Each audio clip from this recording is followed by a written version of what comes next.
Hey, what's going on, everybody? Welcome back to the Fortified Life podcast, where we are passionate about building a dependency on Jesus in the marketplace. I'm your host, Jason Davis, aka Mr. Fortify. And every week we have the opportunity to meet with authors, speakers, CEOs, coaches, those who are passionate about God being put back in business. And it's no different today, ladies and gentlemen. I'm very excited. This is someone that I've followed from afar for many years, and it's an honor to have him on the show with us today. Before I bring him on, let me introduce him to you. Anthony Flynn is a highly sought after advisor to CEOs, key executives, and their companies. His extensive experience includes leadership roles with numerous Fortune 100 giants, such as Kraft Foods, RJ Reynolds, and 3M, as well as pivotal executive positions in several multi-million dollar nonprofit ventures. He's a highly respected in his field. He's been a featured speaker at prestigious institutions and events, Harvard, Emory, Georgia Tech, University of Memphis, and his insights have been broadcasted on platforms such as Biz 1190, a Wall Street Journal syndicated radio show, TEDx, Q Conference, and a numerous other channels. Ladies and gentlemen, please welcome to the Fortified Life, Anthony Flynn. Anthony, what's going on? Hey, brother, how are you? Good to see you today, man. Thanks for having me. It's an honor to be here with you. Absolutely.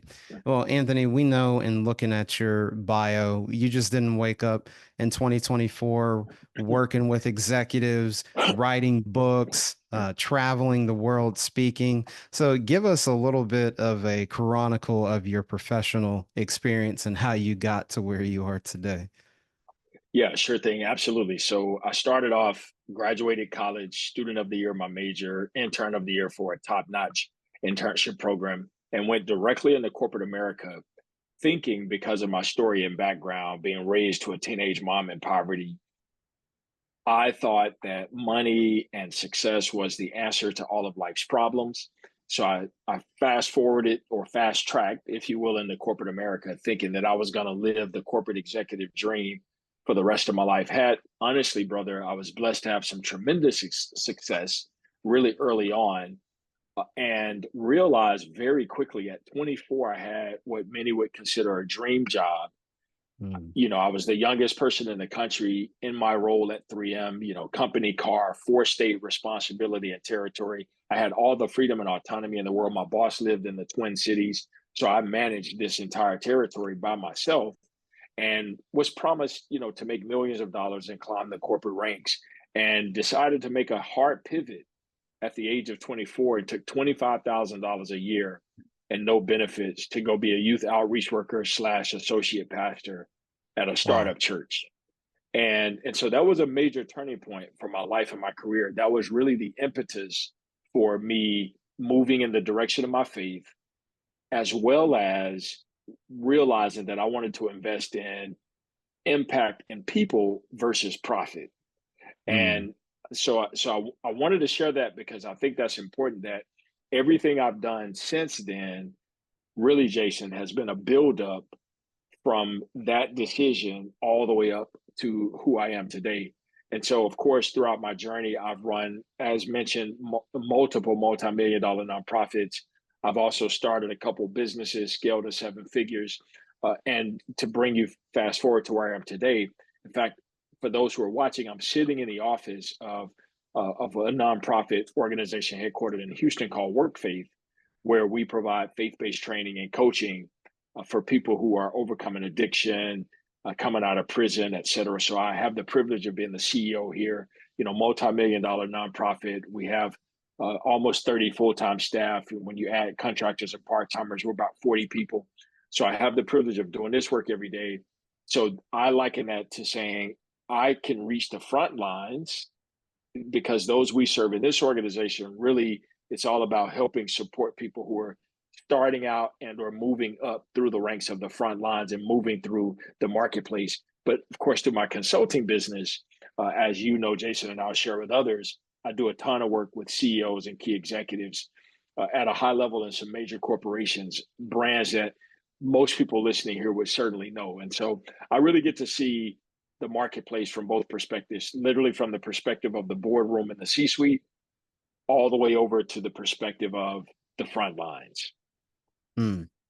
Wow. Anthony, you said a few things that were powerful. One theme that I want to call out is you have worked in corporate, the nonprofit space, and for profit. So that gives you a unique perspective. As somebody who's worked in all three sectors, what was the transition like, and how does that inform your communication and leadership? Because we know there are things that are very specific to each context, but you've been able to flow through all three throughout your life. So, what were some of your learnings along the way and being able to do that?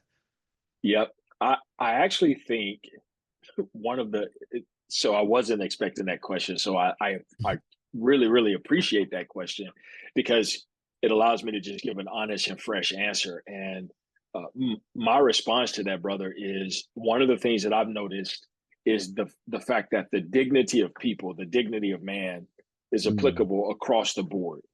And so what I have seen in my work is that when I'm in, and I won't say any names, but oftentimes when I'm in corporate boardrooms or when I'm sitting down with C-suite leaders or high-level leaders in companies, there is what I would like to call a facade of image that they put on Front Street, as I like to say, but then when they're home, they're different people. And so mm, the thing that I learned that I think has really been a blessing for me, man, is just to be who I am across mm, the board. And as simple as that sounds, it's been profound in terms of how that has manifested. Now, the downside of me being evenly who I am across the board is that I get ostracized a lot. There are mm. certain circles that because I'm going to be me no matter what, I'm not invited into those circles because they're looking for me to be someone that I'm not. And to be frank, I'm not interested in being in those circles. Yeah. So I'm really, really interested in being in spaces and places where I'm accepted for who I am, where even though I'm from the hood, I can still speak proper grammar and proper vernacular. On the flip side, even though I speak proper grammar and vernacular, I can still go back to the hood. And Yeah. I think that just being true to who I am and being consistent in the fabric of who I am has been what has transcended all of those spaces. Mm. Wow, that's some serious wisdom there, Anthony. You talked about transitioning from corporate at the age of 24. You got in a high level position, and then you go and take a huge pay cut and go into ministry, and that was also a big turning point in your faith. So, Anthony, how does one navigate, or at least how did you navigate that? Because I can't imagine, family, friends, and then you're looking at the monthly budget like, whoa, this is going to be different. So just Yeah, give us some yeah, more detail about that. yeah, man. It was different, brother. I still remember. So first of all, my wife, when I made that decision, I wasn't married yet, but we were engaged in the middle of that decision. So my wife honestly carried us for quite some time until I was able to rebound eventually down the line. Secondly, man, I remember my mom sneaking me money to help pay my utility bill. My stepfather had moved in, was living with my mom at the time, and they didn't necessarily initially approve of that decision, right? Because I was the boy from the hood who finally made it out. So they thought, why would you go through all this education only to turn around and go back to the very streets that we were hoping you'd essentially try to get away from, man? And so honestly, I remember the times, bro, they weren't easy. It wasn't Mm, necessarily the making the decision was easy, but there was some turbulence in the process that I had to navigate and live through and walk through in order to stand up as the man I am today. I wouldn't trade it for anything in the world. mm, Because it goes back to what I said earlier, which was what I was doing was being true to myself. And yeah, most people don't have the audacity and the courage to be true to who they are. yeah. It's so much easier to fold and to become who culture and society desires you to be versus having the courage and the audacity to say, I'm going to be me and I'm going to do me regardless of what culture tries to tell me. Mm. Wow. That I think that's a perfect segue. That sets up what I want to ask you next, Anthony, because you talked, I love that word audacity and Mhm. the courage and like, look, I'm going to be who I am. And so the work that you do working with executives, Anthony, there's a lot of people, they think about that caliber of person or at least the position that they hold, CEO, and that can be intimidating to some folks, but the way you walk into those rooms and just serve them and maybe point out blind spots, and we'll get into process in a second, but just what is that like? Because audacity, and you carry that in the marketplace, how does that allow you to be able to coach these men and women that have a lot of pressure on them? There's stakeholder, shareholder pressure.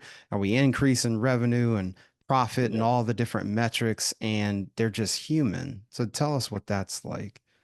So it's funny, you actually just said it, and it sounds cliche, even in hearing you say it, but it's so real that Mm, they really are just human. And I think oftentimes we superhero people who ought to mm, simply just be people. And here's another thought around behind, if you, or however you want to look at, another thought around that or behind that is this. I always go into a room and remind myself that every wealthy or powerful person I know has a problem that their money or their power cannot solve. mm.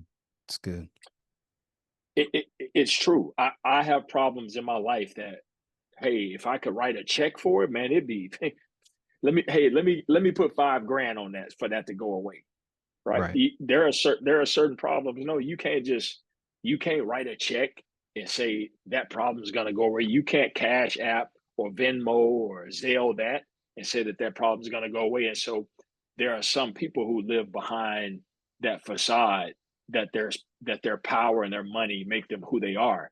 And I can just Mm, walk in a room and go, man, give me 30 minutes with you, and I guarantee you I can find a soft spot or a sore spot or area where, regardless of how much money or power you have a flaw. There's a pain point in your life that money can't buy and power can't resolve. That's every one wow. of us, brother. That's every one of us. And so when you take that perspective on, yes, I respect authority. Yes, I understand that if I'm walking into someone's company, it's their company. I'm going to honor that and respect that. I'm Mhm. also going to exercise honor and decency and respect for myself as well, which allows me to speak to them in their humanity and not be talked down to or have someone speak condescendingly toward me. I'm quick Mhm. to put people in their place. So it goes Mm. back to my, and again, I say that with diplomacy from the vantage Yeah. point of, again, it's back to human dignity. Yeah. You know, every one of us has the right to be respected and honored and appreciated. And so when you carry yourself that way, oftentimes it draws that out of people. They realize that they should treat you with honor, respect, and dignity. So you draw Yeah. who you are. Yeah. That's good. Anthony, you just made me, I'm smiling because I'm thinking about, we don't know no names or anything, but you have a story about, where someone, maybe they tried you and you had to be like, hold on, if this is going to work, this is how it's going to be. And so what Oh, was that like to redirect, like you said, with diplomacy, but like, hey man, or hey lady, miss, listen, respectfully. Talk to us about that process, because Anthony, and the marketplace, we're dealing with so many different personality types, and even at the executive level, if they've done business a certain way for decades, and they just, maybe the accountability is, maybe not what we think it could or should be, and they just kind of walk in this session with you thinking that, oh man, I've been doing this for 5, 10 years and this is not going to be any different. So talk to us about what that's yep. like to, with diplomacy, let someone know like, hey, this is going to be different.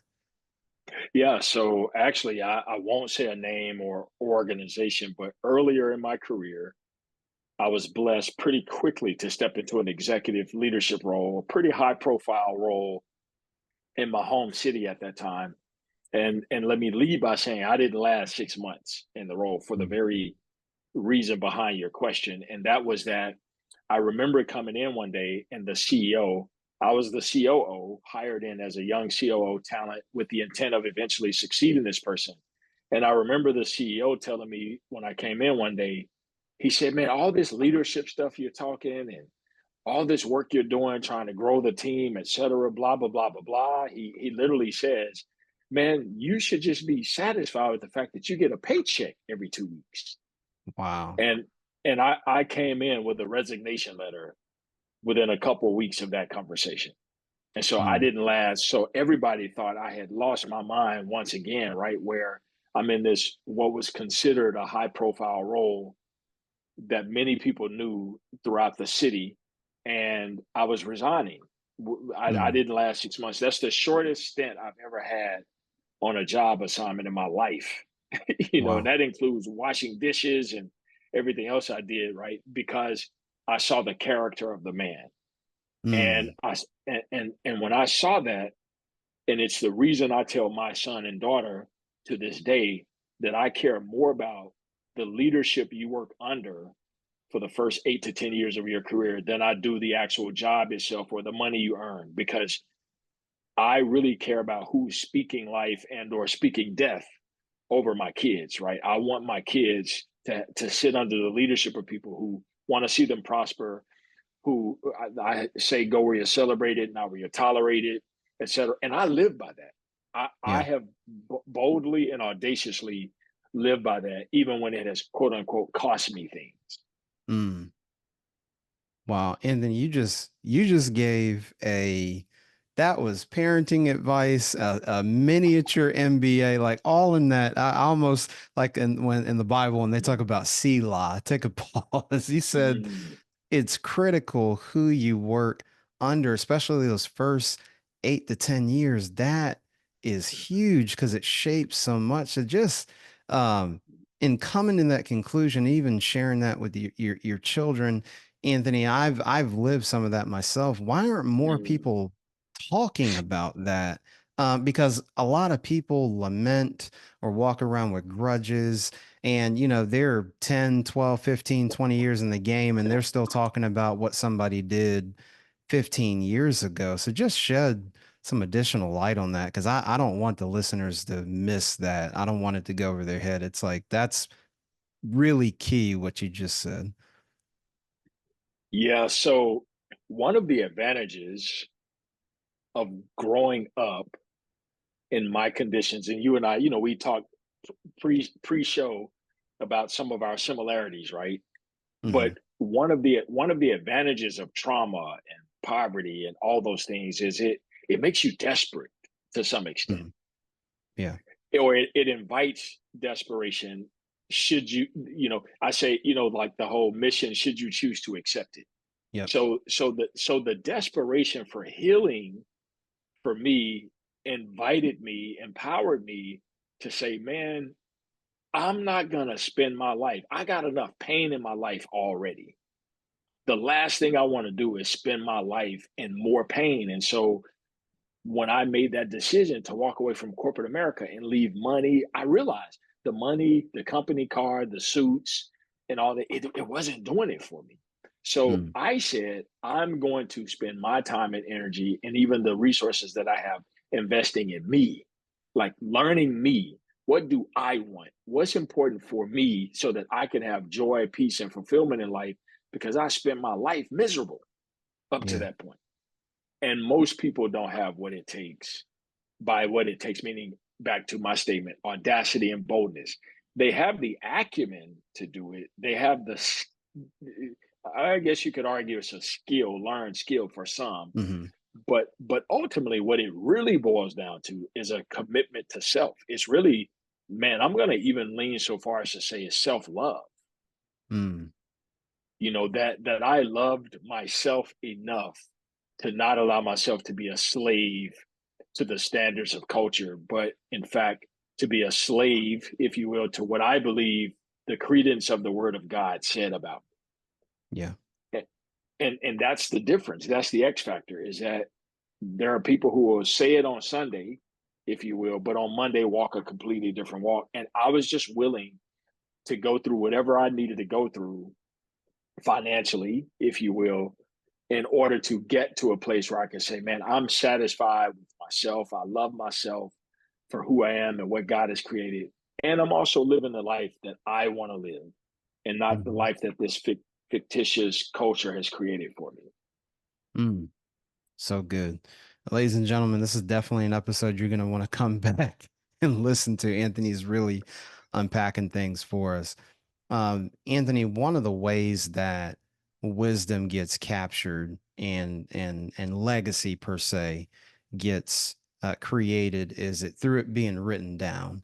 And Mhm. in your latest book, let's talk about your latest book, which I have a copy myself.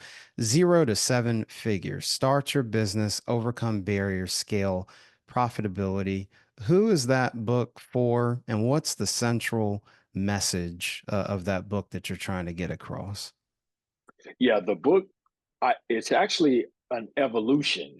So Mm, my first book that I wrote way back, well over a decade ago now, pretty fascinating how time flies. But the intent was that I was getting hit up all the time by people mm, saying, "Will you mentor me? Will you coach me? Will you mentor me? Will you coach me?"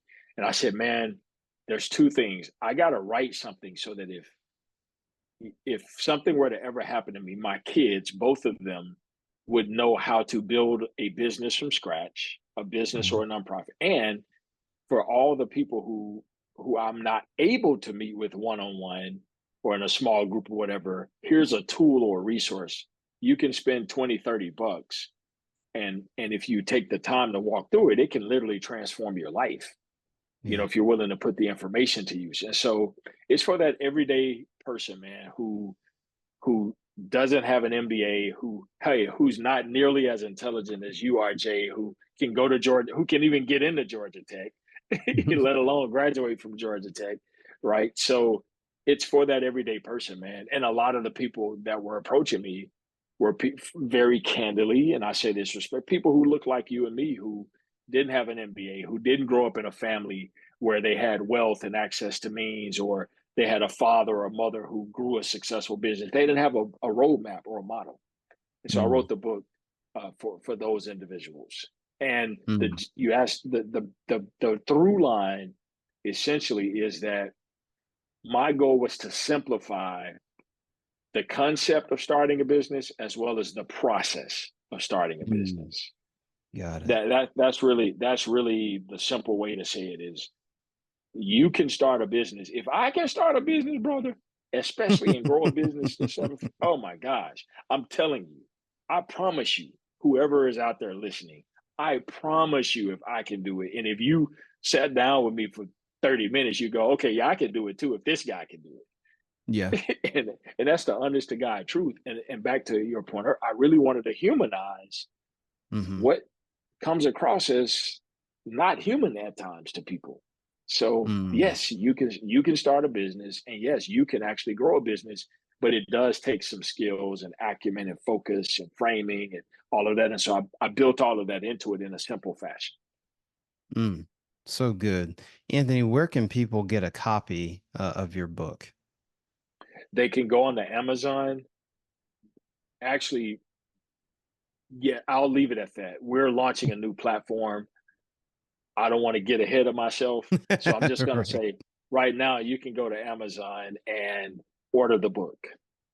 Sure thing. And folks, we'll Yeah, it's have on, link. and I'm sorry, it's also on Audible as well for those Got it. who I actually recorded. I actually went into the studio myself and recorded the book so people can actually hear me reading it to them. So I wanted that authentic perspective around the audio version. So that's an option for people as well. That's even better, Anthony, because that's like the style with which you wrote it, and then it's like you're coaching them because you're reading it. So that's awesome. So, folks, so the Amazon and Audible will have that in the show notes as well, so you'll know exactly where to go, so you can go make the investment. I know I certainly have, and I look forward to diving in more deeply into it. So, thank you, Anthony. Before we Absolutely. get ready to wrap, Anthony, we're in October. We're in that Q4. People are starting to look ahead at the holiday and maybe a peek into 2025 of people who do all the strategic planning. What are you excited about to close out 2024? And if you've started thinking about it, what are you excited about in the future, maybe in 2025? Yeah, so when I think about closing out 2024, I'm actually working on a few additional trademarks that we're cementing.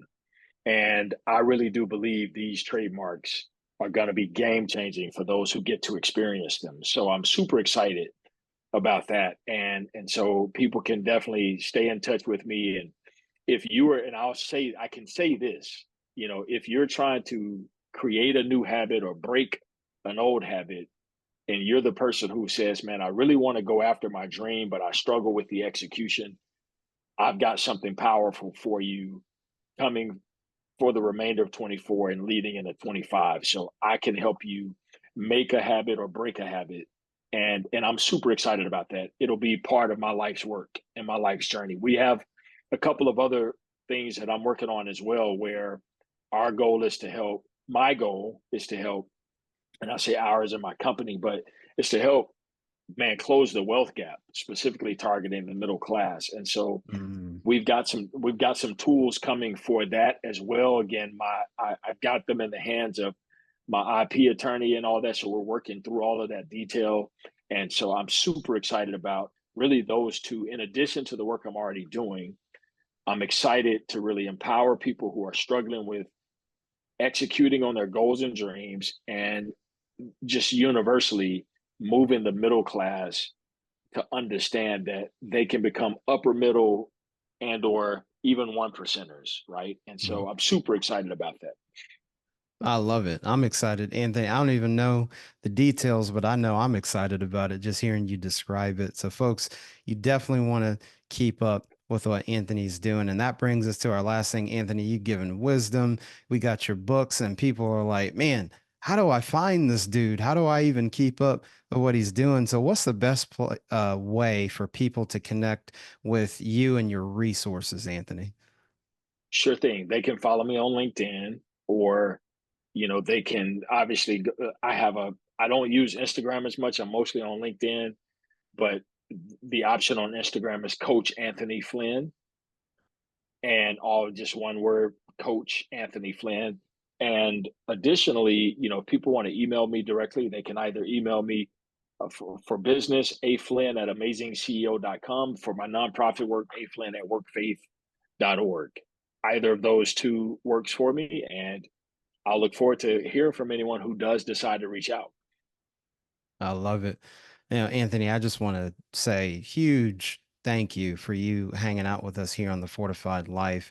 We'll have to do this again sometime in the future, but just thank you for imparting into us wisdom, application, and sharing elements of your story. Man, it's such an honor to be here with you, Jason. Thank you for hosting me. Thank you for the work you do, brother. And you're blessing so many people. And I hope that people will continue to follow you and share with their friends and tell everybody around them to make sure that they check you out. I love it. Thank you. I appreciate that, Anthony. Well, folks, remember we'll have Anthony's books and his information in the show notes, fortifiedlifepodcast.com. Make sure you check that out. You don't want to miss this episode and Anthony's resources. Well, folks, that's all we've got time for this week on the Fortified Life. You know how we leave things. Don't compartmentalize your faith in the marketplace and from the boardroom to the bathroom. God is with you. We'll see you next time on the Fortified Life podcast.